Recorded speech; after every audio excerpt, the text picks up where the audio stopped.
নতুন প্রবাসীদের জন্য আরবি ভাষা শিখুন। চ্যানেলটি সাবস্ক্রাইব করুন। খুব সহজে আরবি ভাষা শিখুন। এহেদাস এর অর্থ 11, 11 এর আরবি হলো এহেদাস, এহেদাস এর অর্থ 11। ইতনাআশ এর অর্থ 12, 12 এর আরবি হলো ইতনাআশ, ইতনাআশ এর অর্থ 12। তালাত্তাশ এর অর্থ 13, 13 এর আরবি হলো তালাত্তাশ, তালাত্তাশ এর অর্থ 13। আরবাতাশ এর অর্থ 14, 14 এর আরবি হলো আরবাতাশ, আরবাতাশ এর অর্থ 14। খামসাতাশ এর অর্থ 15, 15 এর আরবি হলো খামসাতাশ, খামসাতাশ এর অর্থ 15।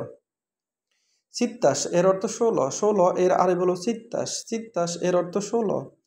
সাবাইতাশ এর অর্থ 17, 17 এর আরবি হলো সাবাইতাশ, সাবাইতাশ এর অর্থ 17। তামান্তাশ এর অর্থ 18, 18 এর আরবি হলো তামান্তাশ, তামান্তাশ এর অর্থ 18। তেসাতাশ এর অর্থ 19, 19 এর আরবি হলো তেসাতাশ, তেসাতাশ এর অর্থ 19। আশ্রিন এর অর্থ 20, 20 এর আরবি হলো আশ্রিন, আশ্রিন এর অর্থ 20। ভিডিওটি ভালো লাগলে অবশ্যই সাবস্ক্রাইব করুন এবং শেয়ার করুন।